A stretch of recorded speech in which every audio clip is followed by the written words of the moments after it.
Hey guys, Chris Hoke. This will be the last one in regards to protagonists slash antagonists specifically. We're always going to be talking about them throughout the entire process, but this will be the last one focusing on them specifically. We're fixing to get in now into some story structure stuff and your three act structure, your rules of threes, and things like that. So we're fixing to go into a little more detailed nuts and bolts type stuff, but we're going to spend one more discussion on specifically only antagonist protagonist. And this last exercise discussion, whatever you call it, is on clear goals for both. Okay, why is this so important? The more convoluted your story, and I have been talking about this all along. I know I risk sounding repetitive, I know, with this one, but it's so important. I want to single it out exclusively. Clear goals for your good guy and your bad guy can make or break your story. If you don't understand what in the hell the bad guy wants, you aren't going to be able to follow the movie. You'll emotionally disconnect from the movie, and it'll be nothing to you.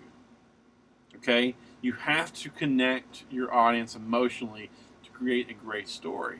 You have to.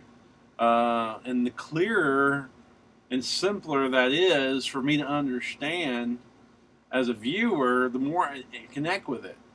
You give me a bunch of barriers to overcome and it doesn't make sense, or it's just convoluted and it's just all bass backwards, I'm not going to connect with it emotionally. I'm going to tune out and I'm going to get bored with it.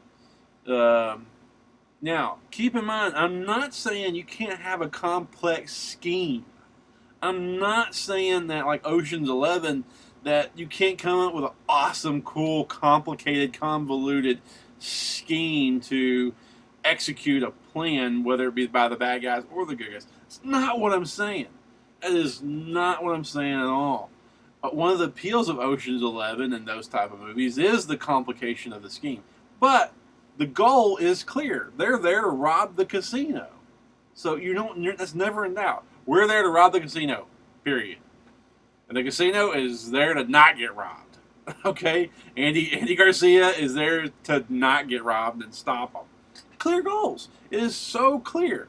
I'm going to rob you, I don't want to get robbed.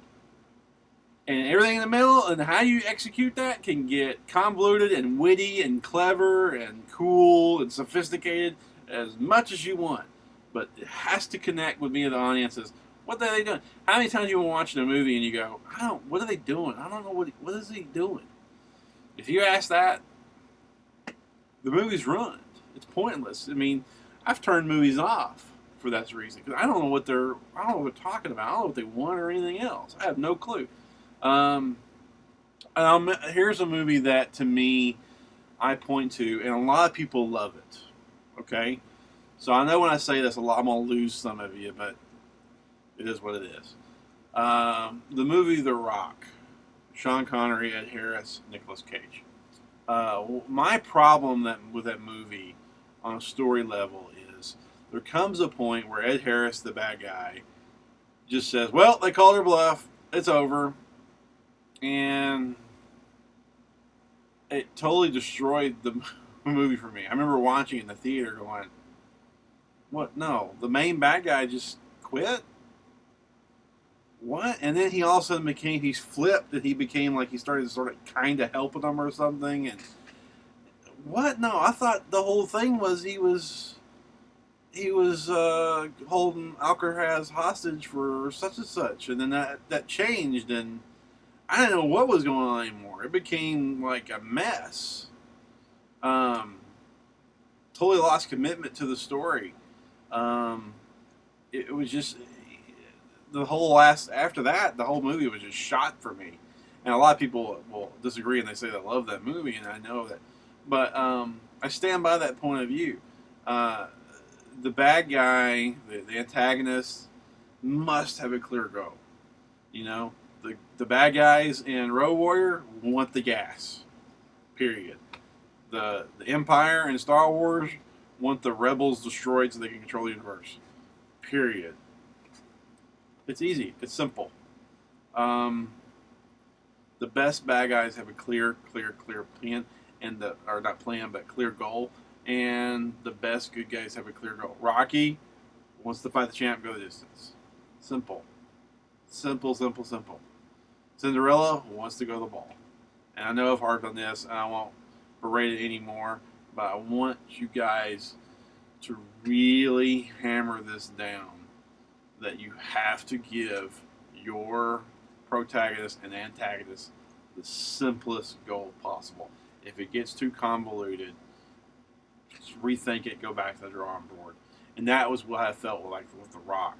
I felt like the screenwriters at some point must have wrote themselves into a corner, and I just didn't agree with the way they chose to write themselves out. And for me, it destroyed the movie. Okay, and that's a great example to me of what I'm talking about, and it's a popular example. So that's the reason I use it. So the exercise here is write your goal for your good guy and your bad guy in one sentence and no more. No paragraphs. A phrase is a fraction. You know, what do you call it? A fragment sentence would be even better than a sentence. You know, just simple. No commas, no ands, no buts. Just what is their goal? Rule the world, rob the bank, whatever. If you can define that, you'll be ready to move on. And until you've done that, don't move on. Clear goals. This is so important. This is crucial. This, besides exposition, this is the most crucial thing I've said. That's the reason we featured it. So, all right, have fun with that, and we'll get back to more screenwriting per me. So, thanks. Bye.